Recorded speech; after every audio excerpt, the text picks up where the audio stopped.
down upon the underworld to smash gangland comes a friend of the unfortunate, enemy of criminals. A mysterious, all-powerful character, a problem to the police, but a crusader for law.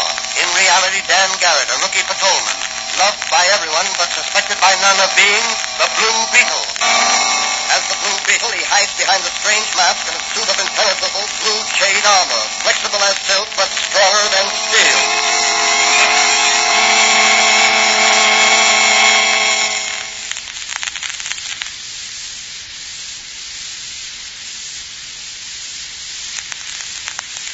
Today's episode of the Blue Beetle is entitled Thoroughbreds Always Come Through. Horse racing is called the sport of kings, but common people enjoy it also. Enormous sums of money are bet each year on horse races. Enormous sums of money are won and lost each year on horse races. And where enormous sums of money are involved, clever crooks will be ever scheming to divert some of that money into their dishonest hands. As our story opens, Patrolman Dan Garrett is discussing with his friend and confidant, Dr. Franz the chemist, a recent death at a nearby racetrack and its possible ramifications. But, Danny, what makes you think Buddy Winston's death was murder? Something the jockey said before he died in the hospital. What was that? He said, say goodbye to the real White Star for me. He's a thoroughbred. White Star was the name of the horse he'd been riding for some time? Yes. He's owned by the B&T stables. Buddy rode for them. Is White Star a thoroughbred? If he is, he hasn't raced like one. He's been running down at Greenwood, but so far he hasn't won a race this season. In fact, he hasn't even been in the money. Everyone calls him a dog. Being in the money means coming in first, second, third, or fourth, doesn't it? That's right. And now he's being brought up here to Parkingham Racetrack. Yeah. But tell me, Danny, why did Buddy Winston's last words make you feel he was murdered? His body was found in that wild stallion Thunder Mike's stall. Apparently, he'd been kicked in the head by the stallion. Yes, but what was he doing in the stallion's stall? He had no business there. That horse belonged to the Williams stables. Oh, well, this horse race business is beyond me. Some horses run around in a circle, and one of them wins, and a few people win some money, and a lot of people lose some money. Well, that's just about right, Doc. And what are you going to do about Buddy Winston's death? First, get Mike Madigan and run out to the racetrack and look around. The big race is on today, isn't it? Yeah, and White Star has entered. Well, what chance has he? Many of the horses in the race are top-flight thoroughbreds, aren't they? According to the newspapers. Well, Danny, if there's something crooked going on, I know you will find it out and be in there investigating. You bet. It's my duty to uphold the law and bring every crook to justice. Be careful, Danny. Be careful, and good luck, boy. Good luck. Thanks, Doc. So long. I'm going to find out what makes White Star twinkle.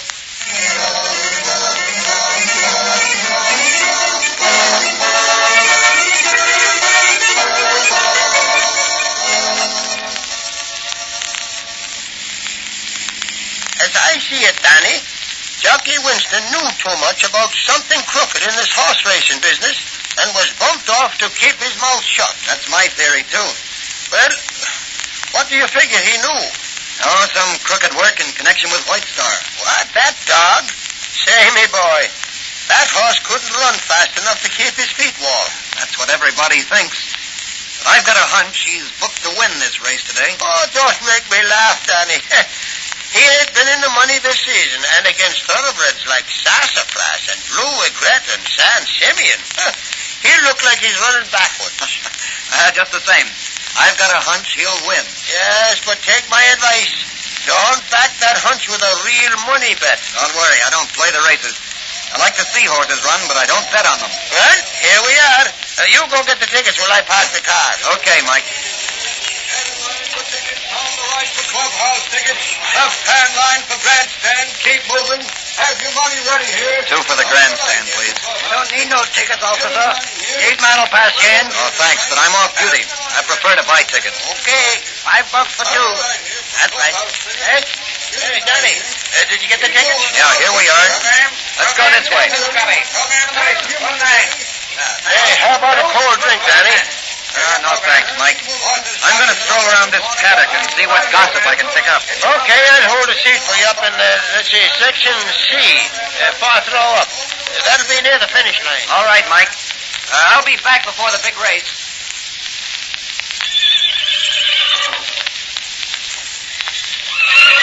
Hello. You the jockey that's riding White Star today? Yeah, that's right. Your name's Jessup? Yeah. Mine's Garrett. Coleman Dan Garrett. Anything wrong, officer? Oh, no. I'm not here to arrest anyone. I like horses, so I thought I'd come down here and look around. Oh. Is that White Star there? Yeah, that's him.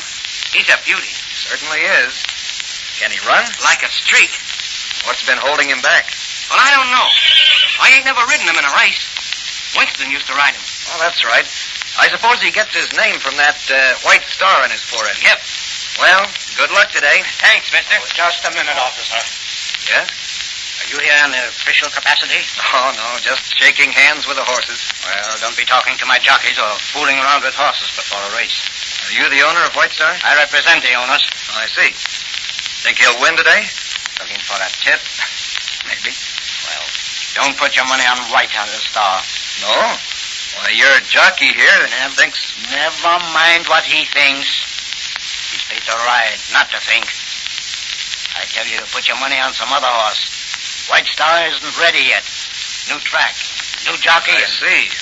Okay. Well, goodbye, Jessup, and good luck. And thanks for that tip, mister. It's a sure thing I won't bet on White Star.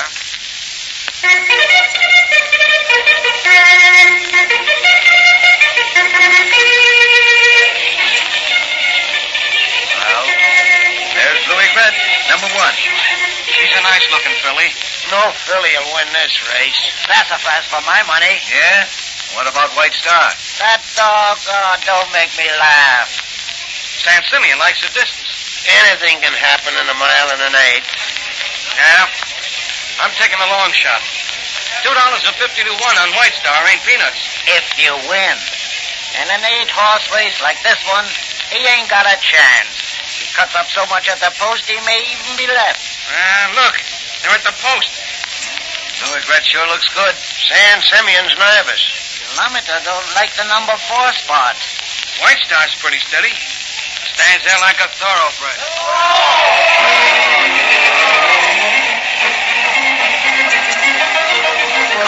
Come on, Louis Gret, come on. Sassafras out in front. What's that horse coming through next to the rail? Number 7.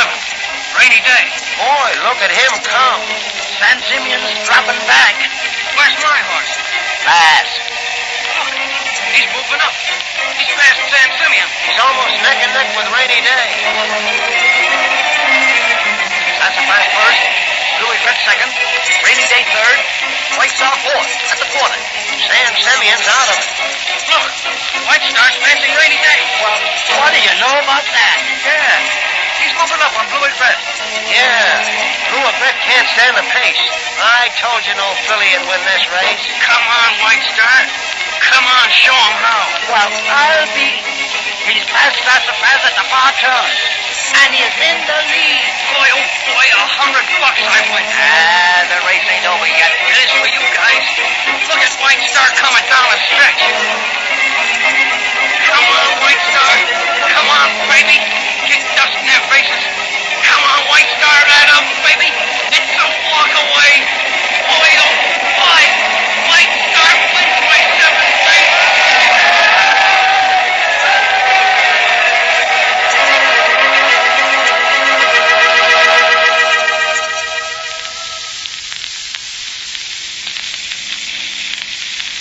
Well, Danny, what did you think of the race? White Star certainly ran like a thoroughbred. Yeah, he sure did that. Say, the bookies must have cleaned up. Why? Well, nobody was betting on White Star. All the big money was on the favorites. I've a hunch that the owners of White Star had plenty of money bet on their horse. And what makes you think that? I figured they'd be as surprised as anybody else. The man I met at the stables while I was talking to Jockey Jessup was too anxious to have me bet on some other horse. I'm suspicious of him. He represents the owners. Well, why didn't you tell me? I'd have placed a bet on White Star. I didn't think of it at the time. Hey, you can let me off here, Mike. I'm going to drop in on Doc Franz. Okay. Well, I may have a look into this case myself. It don't smell right to me. Well, keep your eye open for the Blue Beetle. Oh, him. Someday I'll hook him. If you do, let me know. I will not. Well, good night, Mike. Good night, Danny.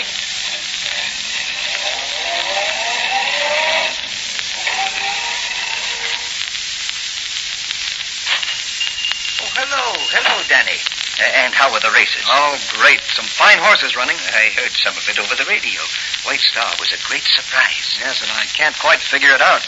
Something's wrong somewhere. Why? Well, a horse as good as White Star couldn't run as poorly as he has in the past. You can't disguise class. Wait a minute. Disguise. That's it. You got something, Danny? Almost. Say, I wonder if... No, it's fantastic. Excuse me, Danny. Yes? Oh, yes. Yes, he's here. Just a minute. It's for you, Danny. A young lady's voice. Oh, thanks. Hello? Yeah? Who? Millie Jessup. Oh, the jockey's sister. Yes. What? Oh, I see. When did it happen? Yes, I certainly will. Where? Yes, I'll be there in 15 minutes. Goodbye. Something important, Danny? Yes, Doc, that was Jessup's sister on the phone. You know, the jockey who rode White Star? I met him today. He's been arrested on some trumped-up charge. He remembered me and asked her to call me. Afraid to call me himself. Do you think it has anything to do with the race this afternoon? I'm sure of it. Well, so long, Doc. I'm going down to headquarters. The Blue Beetle may fly tonight, so I'll be back later for the Blue Beetle chain armor and mask. I'll be here and have everything ready, Danny. Thanks, Doc. Goodbye.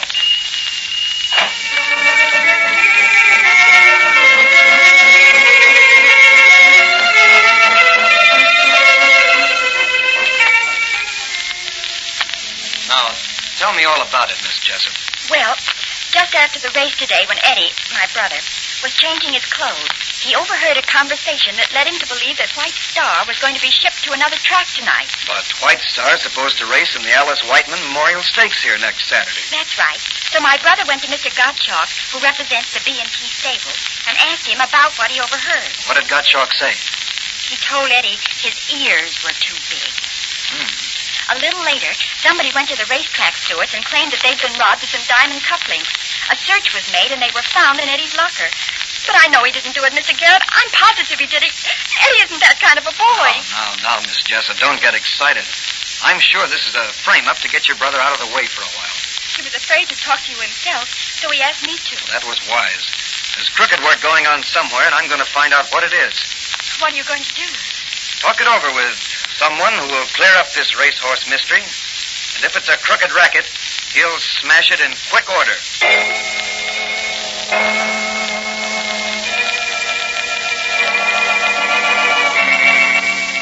What is the explanation of Jockey Jessup's arrest? Why is White Star to be transported to another track? How can a losing horse be made into a thoroughbred overnight? Will Dan Garrett solve the mystery, or will he turn the job over to the Blue Beetle?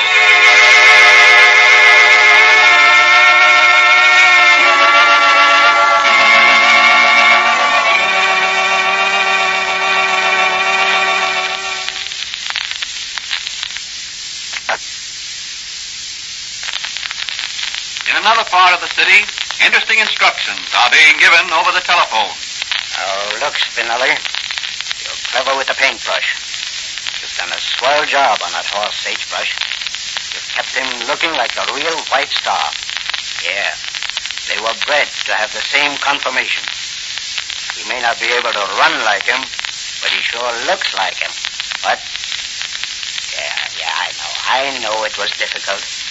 But you're getting paid plenty. Now, here's what I want you to do. We're shipping White Star to a little track in the south. And I want you to disguise him so that no one will know. Danny, where is the Blue Beetle flying tonight? Out to the racetrack. But there's no horse racing at night. No, but there's a horse moving. And the Blue Beetle is going to find out why. Well, be careful, Danny. I inspected your blue chain armor and mask. It seems in perfect condition. Thanks, Doc. Taking anything along besides your magic ray and Blue Beetle spotlight? No, just a little paint remover. Paint remover? Yes. I've got a hunch a little paint remover may come in handy to remove a disguise. I hope you're successful. So do I. Well, so long, Doc. The Blue Beetle is off to the racetrack.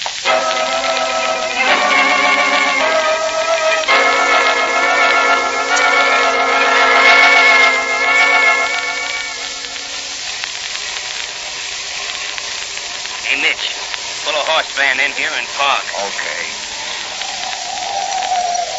I'll soft-foot it into the stables and see if Spinelli's finished with White Star. If he has, I'll give you the old hoot owl. Yeah. And what then? I'll come running with White Star, and we'll lead him up into the chuck. Okay. Now, keep your motor running. As soon as we get him loaded, we'll high bail it out of you. I got you. Okay. Come on, we'll let the loading ramp down. You take the other side. Yeah. I got it. Now, ease her down. That's got it. Now, remember to keep your motor running. Don't worry. I've done this before. Okay. I'll be back as soon as I can. Easy, White Star, easy. Soon you're looking like Sagebrush, the dope. He's a look like you, but he's gonna run like you. Easy, boy, easy. Yeah. A little more pain on the forehead, and nobody's know you the White Star. Everybody think you just a dog. The boss, he's make a plenty money on you. Every time you race, you get other meat. You look like other horse. How you coming, Spinelli? You look frightened me. Is that you, Froggy? Yeah.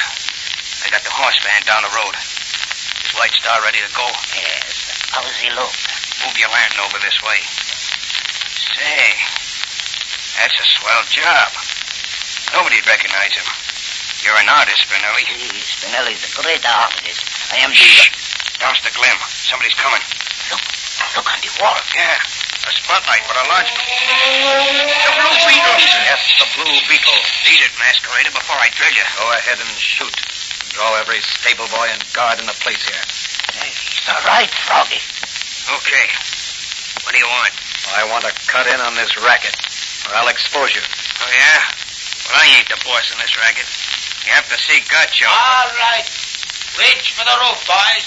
It's the law. Mike Madigan. The dumb copper. Yes, it's Officer Manigan, and he ain't so dumb.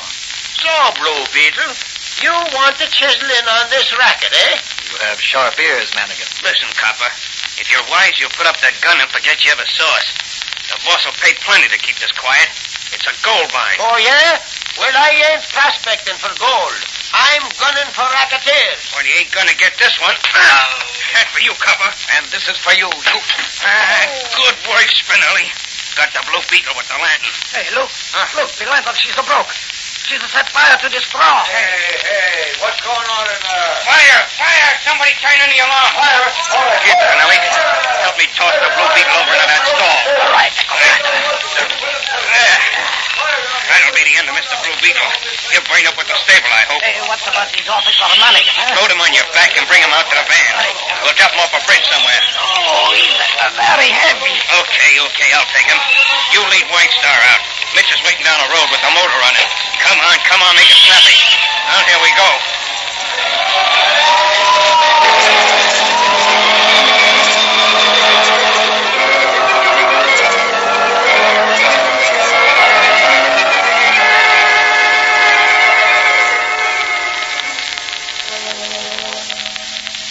Well, the Blue Beetle certainly had a narrow escape that time. Yes. Spinelli hit me from behind with a lantern and knocked me unconscious. When I came to, I was in a water tank, next to what had been White Star's stall. The whole place was ablaze. But how did you escape burning to death? The asbestos lining you made for my Blue Beetle armor saved me. Oh, yes, I remember. I made it so if some racketeer happened to get a hold of your electric ray gun, he couldn't burn you to death in your Blue Beetle armor. That's right. Oh, by the way, what became of Manigan? Didn't you say he was there? Yes, but a bug named Froggy knocked him out. I didn't see anything of him afterward. Did you see the morning papers? No. What did they have to say about the fire? Here, read it. Fire caused considerable damage to stables at Parking and Racetrack last night. Several horses were burned. First, it was thought White Star had been burned.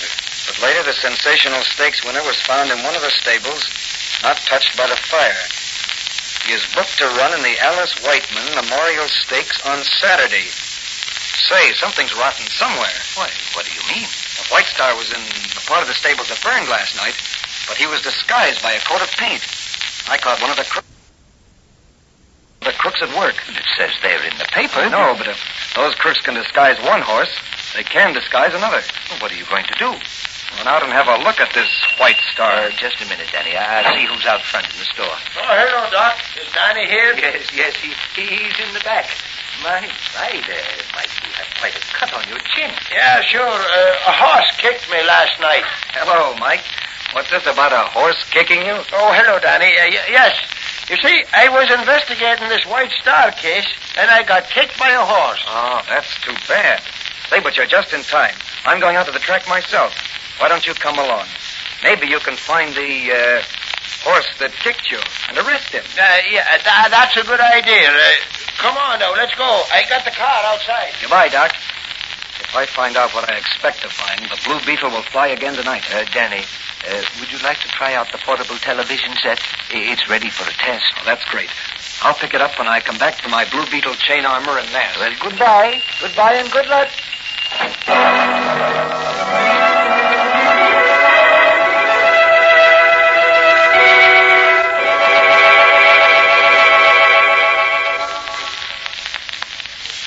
All arrangements have been made, gentlemen. Sagebrush, disguised as White Star, will race in the Whiteman Memorial on Saturday and lose. What about the real White Star? He'll run at Shadyside, disguised as Sagebrush, and win. We'll get long odds on him and clean up. Who's riding here on Saturday? Oh, a new jockey. It's his first big race. He'll think he's riding on the real White Star. What's that humming sound? Maybe the electric fan in the other room. What about Jessup? Doesn't he suspect that He's out on bail. But he'll be kept away from the racetrack. If he opens his mouth about anything, he'll get what we gave Winston. Well, I hope your scheme works. We've invested plenty, and we expect to realize on our investment. Don't worry, gentlemen. Your investment is safe. You've already cleaned up plenty on yesterday's race. And you'll make a fortune if you let me run things. What about the policeman and the Blue Beetle that discovered Spinelli and Froggy, as you call him, at work? They've been disposed of. Their mouths have been closed forever. What's that noise? The Blue Beetle. Dead. Come to life. Yes. Too bad Buddy Winston can't be brought back to life. Murderers. Come on, make sure of you, you Blue Beetle. Go ahead and shoot, Gottschalk. But first, look at this little black box. I'm not interested in little black boxes. You're in my way, and Every action, every word you say is being registered in this portable television set. That was the sound I heard. Yes, like an electric fan. And you were? Standing behind the curtain, televising everything that took place here. The police. Yes, the police. They've been receiving everything I've picked up here.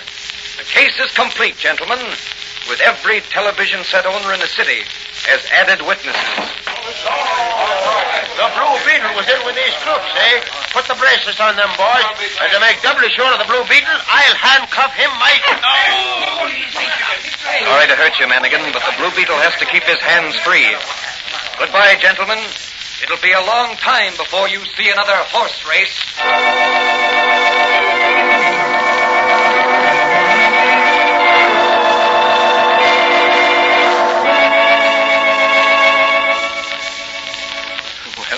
I can laugh now, Danny, when I think how you bluffed those crooks. But at the time, I was worried. Yes. If I'd known you'd left a tube out of the portable television set, I'd have had to use different methods. Luckily, the crooks didn't know it. They were so surprised and frightened, they made a full confession when Manigan and the boys got them down to headquarters. Well, the next time, I'll make a closer check. I'd have never forgiven myself if harm had come to you. Oh, forget it, Doc. You're the best friend a fellow could have. I don't know what I'd have done without your help. Oh, you'd have come through successfully just the same. Remember, Thoroughbreds always come through.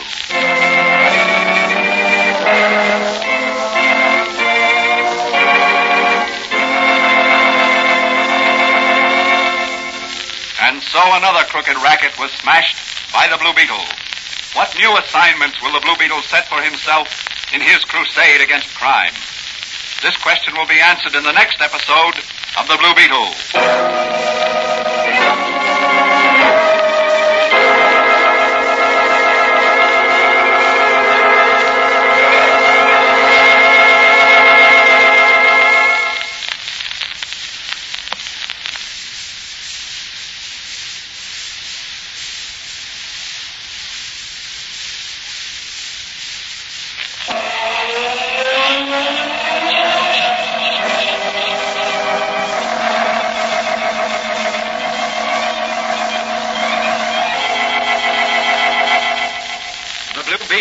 Copyrighted Fox feature appearing in Mystery Men Comics magazine on sale at your newsstand. The Blue Beetle is on the air twice a week on this same station. Consult the broadcast schedule in your local newspapers. And don't forget to listen in.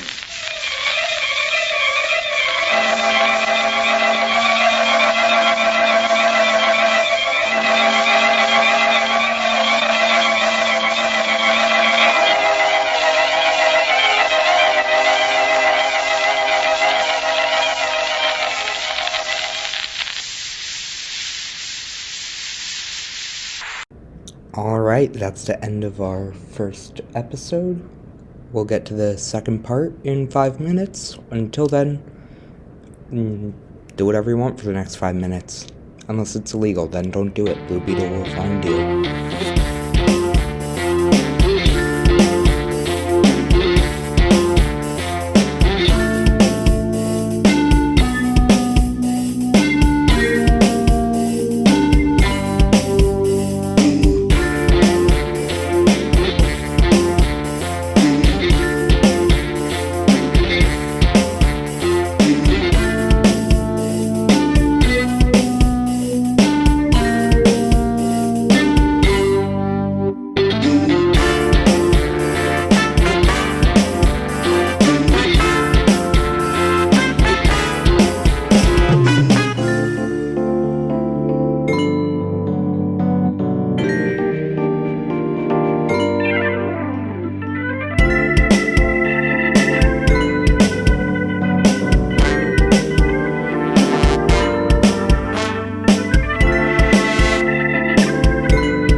Alright, this marks the end of the 5-minute break. Here comes part 2. Woo!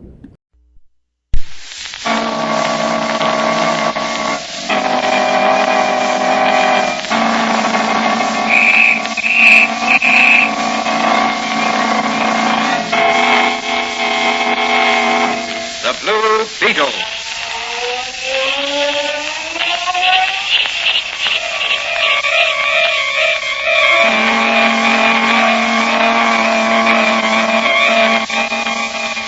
Sweeping down upon the underworld to smash gangland comes the friend of the unfortunate, enemy of criminals.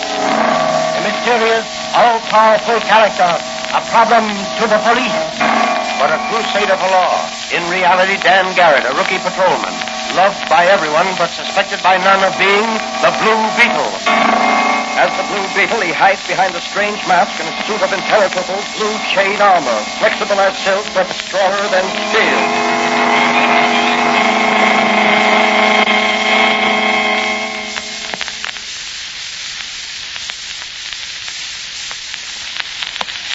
Today's episode of the Blue Beetle is entitled Smashing the Arson Ring.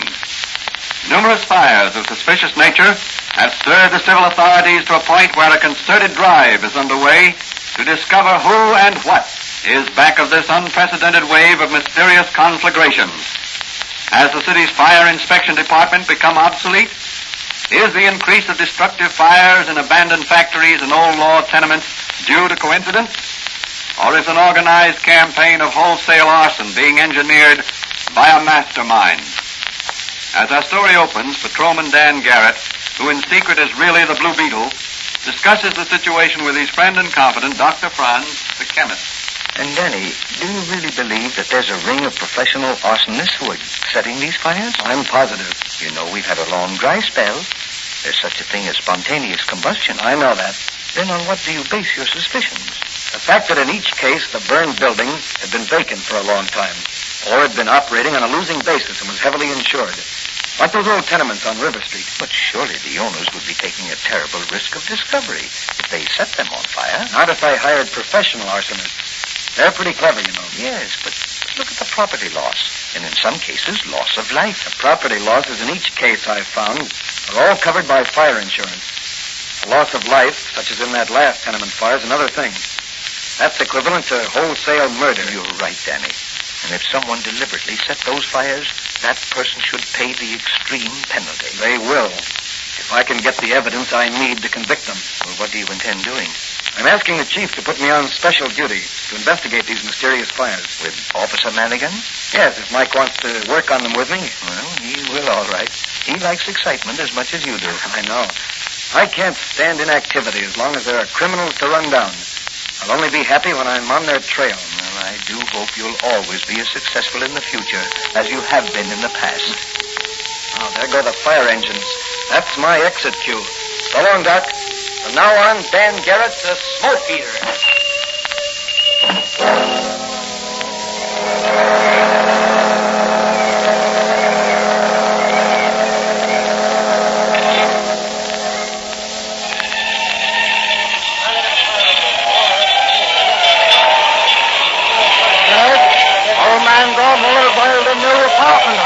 Insurance to collect on this job. Yeah, he's a smart guy.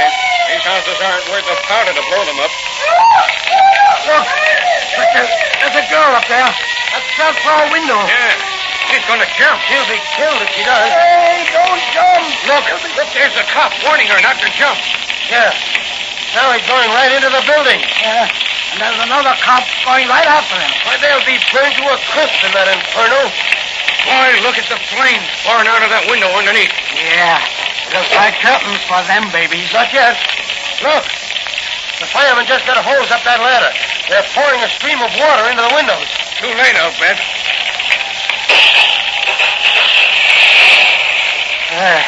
That's the end of the cops and the girl. Yeah. Gee, what a crash. Look up there on the roof. Yeah.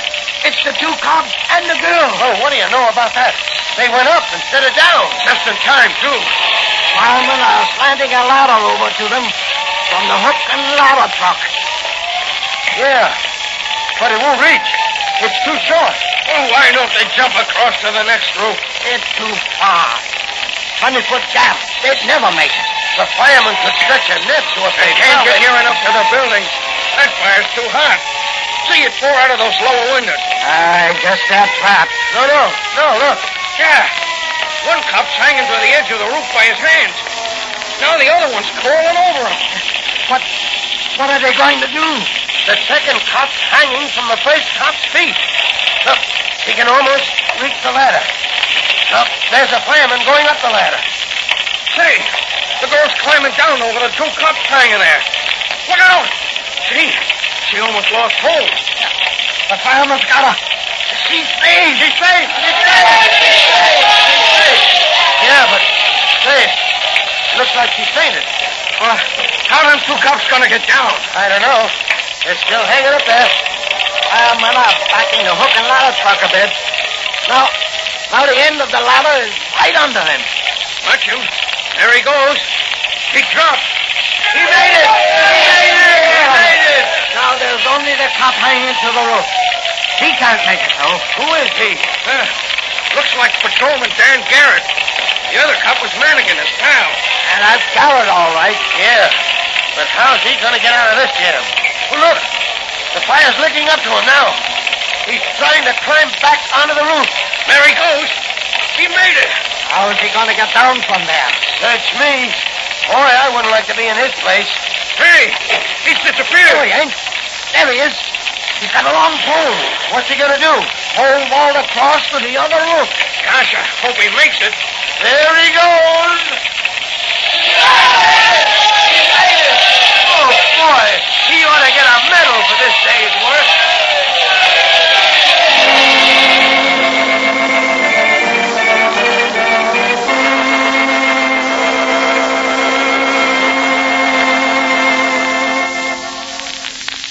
Well, Danny, I understand you distinguished yourself at the fire today. I almost extinguished myself. It was all I could do to hold on when Manigan and the girl were both hanging on to me. He's no lightweight. I'm proud of you, my boy. That took nerve. You've got to have nerve to make good on the police force. I know, but you covered yourself with glory. The important thing is, I got some valuable information. Yes? From whom? The girl I rescued, Elsie Williams. Yes? I talked to her at the drugstore where the fireman took her when she fainted. She worked for Gordon, sort of a secretary and rent collector. Is that how she came to be in that building when the fire started? Yes, she was collecting rents. She told me she saw a one-armed man leave the cellar entrance in a hurry as she entered the building. Well, what's suspicious about that? He might have been a friend of the janitor. Miss Williams told me that she'd seen him in a huddle with her employer early this morning, before the fire. But that still doesn't prove anything. Now, wait. As he left, she heard him say to Gordon, "Don't worry, your troubles will soon be over. We won't miss." Has Gordon been having trouble of some sort? Yes, financial trouble. Been losing money on his houses. He also has a loft building that's been empty for months. That certainly looks suspicious. Yes. And I figure my trail begins with Mr. Gordon. Well, what are you going to do? Call upon Mr. Gordon and make him talk.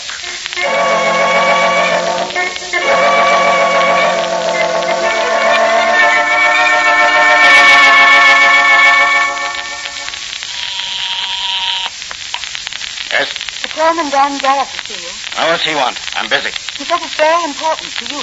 Oh, well, I'll see him. Patrolman Dan Garrett, Mr. Gordon. Oh, come in, officer. Oh, what's on your mind? Very busy this afternoon. Fire this morning and everything. Very upsetting.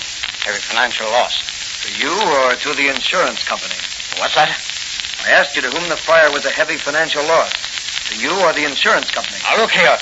Just because you wear that uniform, don't think that you can be impertinent to the taxpayers. I'll report you to... Just a minute, Mr. Gordon. I'm here on official business. Your buildings were heavily insured. You stand to gain rather than lose by this fire today. The fire chief reports evidence of incendiarism. What do you mean? How can you report such a thing? I'll have his badge. Look, Mr. Gordon, I'm here to help you if I can. You tell me who the ringleaders are in this arson racket, and I'll do what I can to get you off lightly when your case comes up in court. Court? Who said anything about court? I did. You're going to be arrested shortly. on suspicion of being party to a conspiracy to defraud the fire insurance company. No, you can't do that. No. Why don't you break down? Give me the information I'm after. What do you want to know? Who was the one-armed man who was seen to leave the building just before the fire? One-armed man? Why, I don't know anyone. Who had a confidential talk with you earlier this morning? My secretary has Don't been... bring your secretary into this. After all, she almost lost her life today, collecting rents for you. All right, I'll tell you. His name is Joe Durando. He's called Stumpy. He worked for the Modern Wrecking and Construction Company. They wreck buildings and construct buildings. Get you coming and going. Quite a profitable business, I'd say. Now, listen. I didn't want to do this thing. They threatened to undermine my tenements so they'd collapse. If I didn't hire them to burn them down, the buildings collapsed, I'd get no insurance at all. It'd be a total loss. So that's their racket. What do they get out of it? $1,000 down and 20% of the insurance. Not bad. And I suppose they get the job of rebuilding? Yes, that's part of the contract. Who's the head of the company? I don't know. Stumpy always spoke of his boss as the skipper. Stumpy must have been in the Navy at one time. I don't know that. What does the gang use that makes the fires spread so quickly? Gasoline? No, naphtha. Will you go down with me to the DA and tell him what you've just told me? Now, look here, officer. My life isn't worth a dime right now for talking with you. Don't worry. The DA will have you guarded day and night. What was that? Well, that sounded like my secretary's voice. Come on, let's see who it is. Not here. Look, those men. They're carrying her off. You're right. Hey, stop. Look out. Okay, Chopper. That'll fix you for sticking your nose into what don't concern you. Come on, Gordon. Take a walk with me. Oh, no. Come on. I've got this gun in your back, so don't open your trap. You and me is going for a little ride. The skipper wants to see you.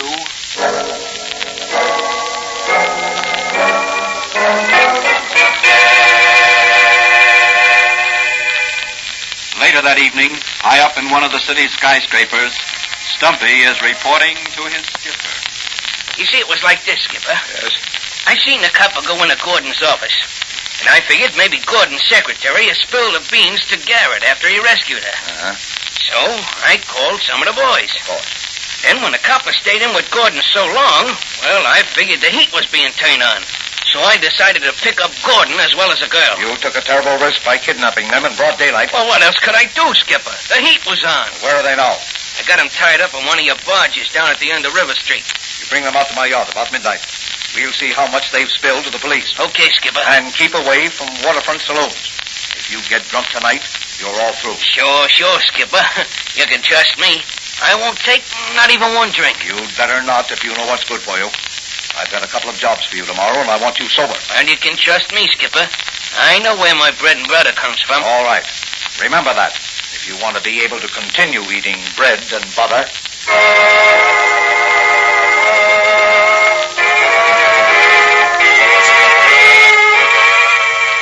What will happen to Elsie Williams and the brave little secretary? Will Gordon be bumped off for talking? Can Dan Garrett recover from the blow on the head in time to catch the thugs? Or will he lose the trail completely?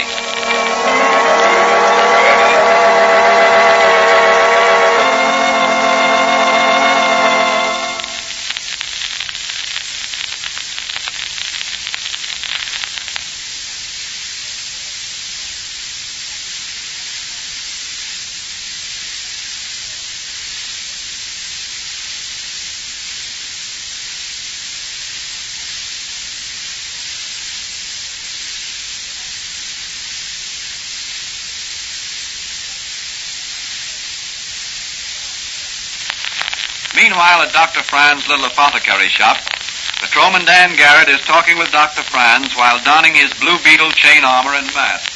Doc, I've got a hunch. Has that sailor costume you brought along something to do with your hunch? Yes.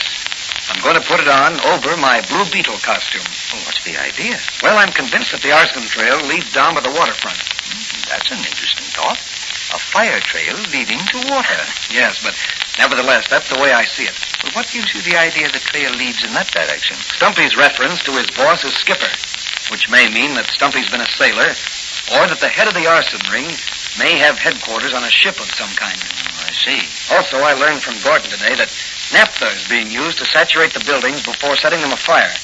Naphtha is used extensively around ships to remove grease and paint and rust. Well, what are you going to do? Disguise myself as a sailor and see if I can pick up Stumpy's trail in one of the waterfront cafes. That will be dangerous, Danny. I love danger, Doc. When it's in the line of duty, or part of my crusade against crime. Well, you'd better let me change your face a bit with some makeup. I'd act a little tipsy if I were you. It will be more convincing. Say, that's a great idea. I'll hide my Blue Beetle mask until I go into action as the Blue Beetle. And when I do, some people are going to get a big surprise.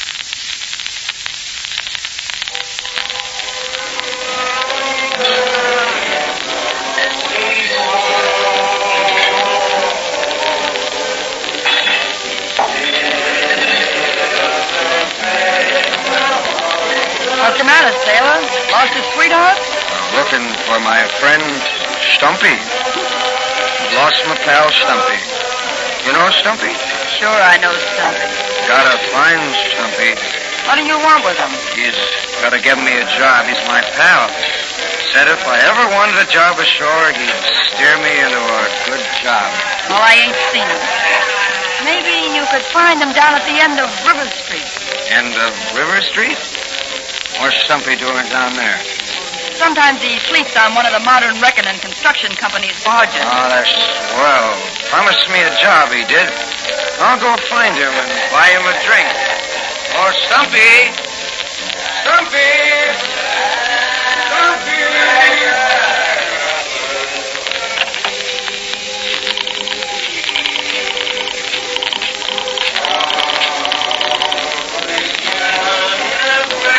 Hello, Gus. This is Maisie. Look, there's a guy coming down there looking for Stumpy. Yeah. Says he's a pal of Stumpy's. Pretending he's drunk. But he ain't. He's cold sober and he ain't no pal of Stumpy's.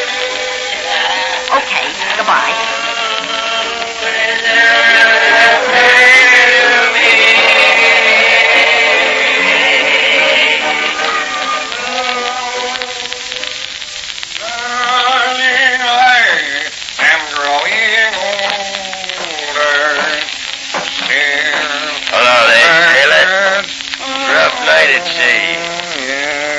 Find my pal Stumpy. You know Stumpy? One-armed Stumpy Durano? Sure, I know him. He's down on the barge there. Come on, pal, let me see you. Oh, that's very kind of you, matey. Why, don't mention it. I'm a seafaring man myself. Seafaring men gotta stick together. Stumpy's a seafaring man. Now, watch your step, matey. Yeah, here's the barge. Stumpy'll be glad to see an old friend. Oh, Stumpy's... You'll find him right down there. And if he ain't down there now, you can talk to the rats until he comes. Hey, that's you, Gus? Yeah. What are you doing? I just knocked an old pal of yours into the hole of this scow. Who was he? I don't know. But Maisie phoned he was asking for you and playing drunk up at the cafe. Yeah, probably a dick. Yeah. Well, what'll I do with him? Put the hatch cover on and pile some bags of sand on it. I'll go up and phone the skipper at the office. Okay, I'll take care of it. If this egg in the hole gets noisy, open up the hatch and fill the hole with sand. That'll keep him quiet for a long time.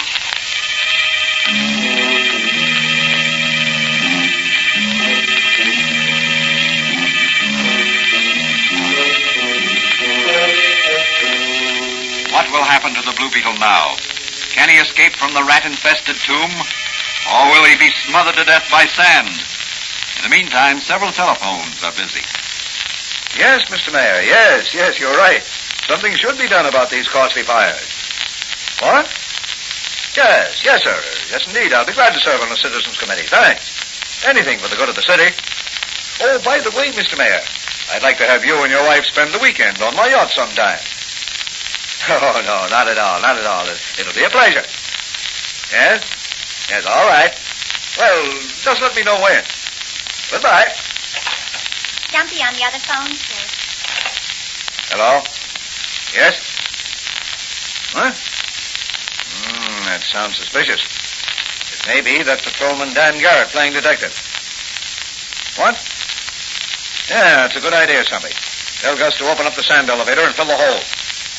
Yes, sink her if necessary. We're insured. I'll meet you out at the yacht in a half hour.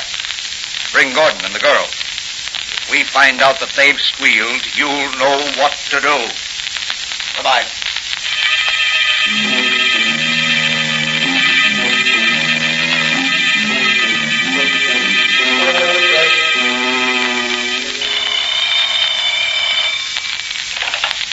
Hello?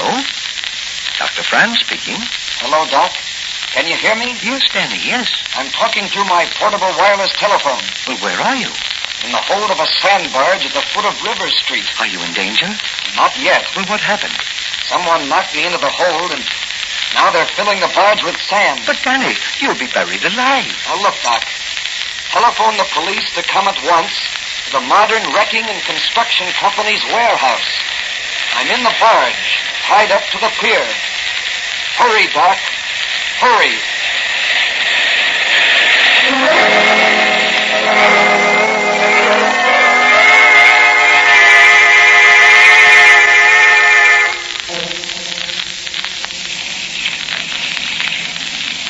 Where are you taking us?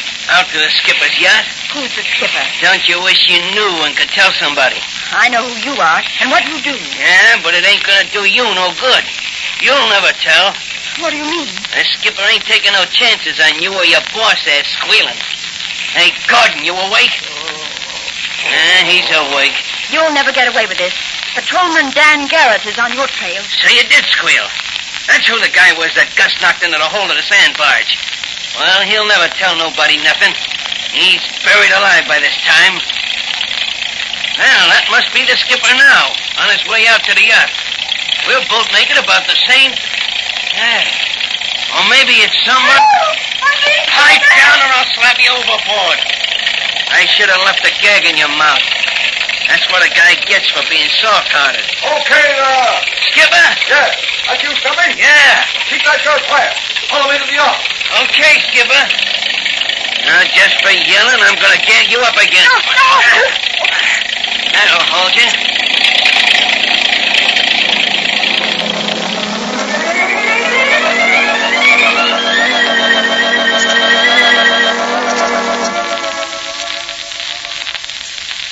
I regret very much, Miss Williams and Mr. Gordon, that you saw fit to express yourselves to the authorities to the extent you have.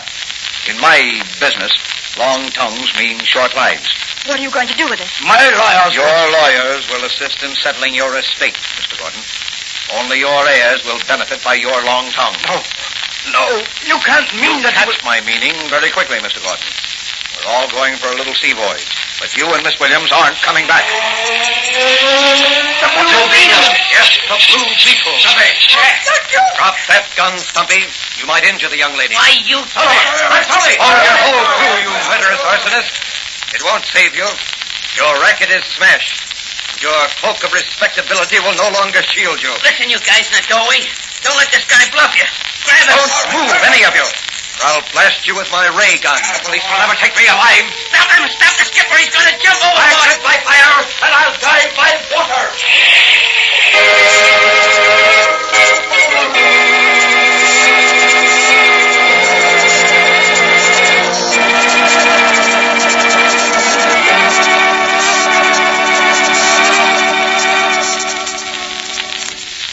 Well, tell me, Danny, how did you escape from the hold of that sand barge? I discovered one of the hatches wasn't tight. So as the hole filled with sand, I climbed up in the sand, raised the hatch, and crawled out. That was a narrow escape. Yes. Well, what did you do then? I heard a girl scream across the water, so I figured it must be Miss Williams' voice. I dived overboard, swam out to a speedboat moored nearby, and climbed aboard. Luckily, I found the ignition key in the switch and started her up. The rest was easy. Drove the boat out to within a quarter mile of the yacht Typhoon, dived over, and swam out to her. From then on, it was just a matter of getting aboard without being seen. You certainly had an exciting night. Yes, but that's what the Blue Beetle craves. Oh, by the way, Danny, did they find the skipper's body? Not yet. Well, as he said, he lived by fire and died by water. My, what a strange epitaph. Yes. But I'd prefer one which would read, Here sleeps the Blue Beetle. He did his job now and rests in peace. And that's just what I'm going to do. Good night, Doc. A fire and a flood can turn me from my self-appointed task. I'm going to get some sleep.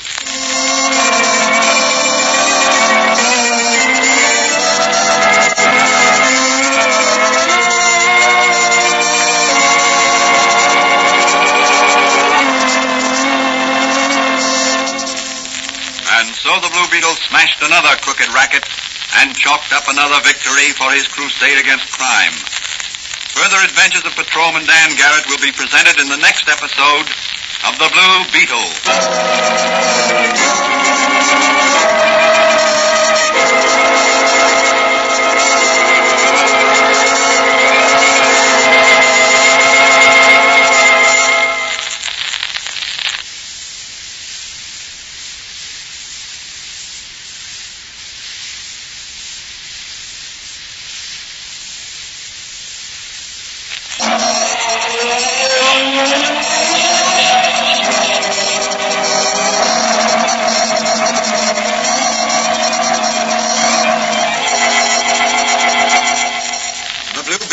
Copyrighted Fox feature appearing in Mystery Men Comics magazine on sale at your newsstand. The Blue Beetle is on the air twice a week on this same station. Consult the broadcast schedule in your local newspapers. And don't forget to listen in.